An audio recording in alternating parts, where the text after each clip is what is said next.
Hi friends, இந்த வீடியோவில் நம்ம என்ன பார்க்க போகிறோன்னா சிறுவாபுரியில் இருக்கக்கூடிய பாலமுருகன் கோவில். ஆமாங்க, போன சனிக்கிழமை அந்த கோயிலுக்கு நாங்கள் போயிருந்தோம். அந்த கோயில் வந்து ரொம்ப சக்தி மிகுந்த கோயில்னு எல்லாருக்கும் தெரியும். நாங்கள் இங்கே தாமரைப்பாக்கத்துலேருந்து கிளம்பி பைக்லேயே நான், மனைவி மற்றும் பையன், பொண்ணு எல்லோரும் போயிருந்தோம். மச்சான் எல்லாம் ஆளுக்கு ஒரு பைக்கில் கிளம்பிட்டோம். தாமரைப்பாக்கத்துலேருந்து போகும்போது பார்த்திங்கன்னா சிறுவாபுரிக்கு போகிற வழி எல்லாம் ரெண்டு பக்கமும் வந்து நல்ல இயற்கை சூழல், வயல்வெளிகள் மற்றும் ஆனால் வெயில் ரொம்ப ஜாஸ்தி தான், உச்சி வெயில். நாங்கள் கொஞ்சம் காலையில் கிளம்புனா போயிட்டோம், இருந்தாலும் அது ரொம்ப வெயிலாக தான் இருந்துச்சு.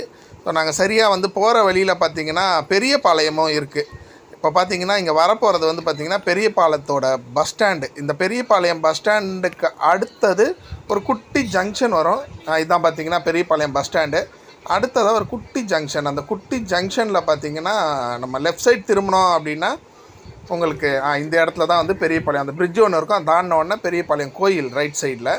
நம்ம இப்போ ஸ்ட்ரைட்டாக போக வேண்டியது இருக்கும். ஸ்ட்ரைட்டாக இது வழியாக போனோன்னா பெரியபாளையத்தை அடுத்தது வந்து ஆரணின்னு ஒரு ஊர். அந்த ஆரணி ஊரை தாண்டினதுக்கு அப்புறமா நம்ம ஸ்ட்ரெயிட்டாக சிறுவாபுரிக்கு ஊருக்குள்ளே போயிடலாம். இப்போ இந்த பார்த்திங்கன்னா இங்கேருந்தும் நமக்கு ரெண்டு பக்கமும் வந்து நல்ல வயல்வெளிகள், இயற்கை காட்சி. இப்போ நம்ம போகிறது பார்த்திங்கன்னா அந்த பெரியபாளையம் பிரிட்ஜி, அது வழியாக தான் நம்ம இப்போ போய்கிட்டு இருக்கோம். ரெண்டு பக்கமும் தோப்பு. நாங்கள் ஒரே பைக்கில் போனதுனால எங்களுக்கு எதுவும் களைப்பு தெரியல. ரொம்ப தூரமும் இல்லை. மொத்தமாக வந்து தாமரைப்பாக்கத்துலேருந்து சிறுவாபுரின்னு பார்த்திங்கன்னா ஒரு 25 கிலோமீட்டர் தான் வருது. இப்படியே போயிட்டோம். இப்போ நம்ம பார்த்திங்கன்னா ஆரணின்ற ஊர், இந்த ஆரணி ஊர் இதுவும் ஒரு சின்ன ஒரு கிராமம் மாதிரி தான் இருக்கும். இதுவும் அழகாக இருக்கும்.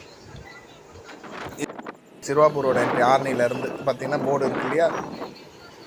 இப்போது இதுலேருந்து நம்ம ஸ்ட்ரெயிட்டாக போனோம்னா ஜஸ்ட்டு ஒரு 2.5 கிலோமீட்டரில் நம்ம வந்து சிறுவாபுரி கோயிலை வந்து அடைஞ்சிடலாம்.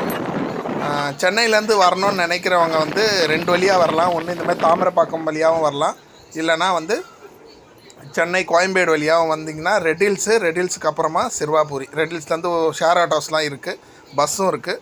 நம்ம அது வழியாக வரலாம். இது பார்த்திங்கன்னா ரெண்டு பக்கமும் இங்கேயும் ஃபுல்லாக வயல் தான். நாங்கள் இயற்கையை ரசித்தபடியே போய்கிட்டு இருந்தோம். சரியாக வந்து ஒரு 2.5 கிலோமீட்டரில் வந்து நம்ம கோயில்கிட்ட நெருங்கிட்டு வந்தோம். இது பார்த்திங்கன்னா இதான் கோயில். இங்கே பார்த்திங்கன்னா கார் பார்க்கிங் இருக்குது.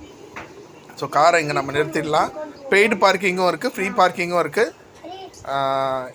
இப்போது கரெக்டாக நம்ம கோயிலோட என்ட்ரி இந்த பேரிகேட்டுக்கு அப்புறம் உள்ளே போயிட்டீங்க அப்படின்னா சரியாக வந்து கோயிலோட என்ட்ரி வாசல் தான் இது. பார்த்திங்கன்னா ரெண்டு பக்கம் சின்ன சின்ன கடைகள், பூ வியாபாரம் பண்ணுறவங்க அதெல்லாம் இருப்பாங்க. ரோடு ரொம்ப சின்னதாக இருக்கும். இதே ரோட்டில் தான் பஸ்ஸு வரும், கார் எல்லாமே போகும். பாருங்கள், 2 கார் போக முடியாமல் கஷ்டப்படுது. இப்படி தான் இருக்கும். உண்மையாக சொல்லப்போனால் இங்கே நிறைய கூட்டம் இருக்கும் எப்போவுமே. ஏன்னா சக்தி வாய்ந்த கோயில் அப்படின்றதுனால மிக அதிகமான கூட்டம் இருக்கும்.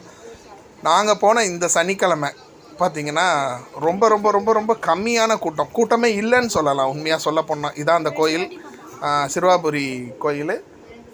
இப்போ நம்ம அது உள்ளே போகலாம். நம்ம பைக்கை நிறுத்திட்டு நம்ம நடந்து தான் போக வேண்டியது இருக்கும். என் பைக்கை நிறுத்திட்டு தேவையான பூ மாலைகள் எல்லாம் வாங்கிக்கிட்டு நாங்கள் உள்ளே என்ட்ராகிறதுக்கு ரெடி ஆகிட்டோம். இதுதான் அந்த என்ட்ரி. ஆக்சுவலாக இந்த இடத்துக்கு வரத்துக்கே கிட்டத்தட்ட நம்ம 1 ஹவர் கிட்ட நிற்கிற மாதிரி இருக்கும். நாங்கள் இது ஸ்ட்ரைட்டாகவே இந்த இடத்துக்கு வந்துட்டோம். வந்து பார்த்து பாருங்கள், கோயில் பாருங்கள் எவ்வளோ காலியாக இருக்குது பாருங்கள். பக்கத்தில் அந்த மண்டபம் தான் வந்து நமக்கு கோயிலே. இதில் பார்த்திங்கன்னா இவ்வளோ தான், மொத்தமாக ஒரு 50-60 பேர் தான் இருக்காங்க. ரொம்ப குயிக்காக நாங்கள் வித்தின் 1/2 ஹவருக்குள்ளே வெளில வந்துட்டோம். இந்த கோயிலில் வந்து இது வந்து கொடி மரம், அதுக்கப்புறமா வந்து இங்கே பார்த்திங்கன்னா துலாபாரமும் இருக்குது. ஸோ நாங்கள் நல்ல தரிசனம், சாமி தரிசனம் 2-3 தடவை நின்று நாங்கள் நல்லா பார்த்துட்டு வந்துட்டோம்.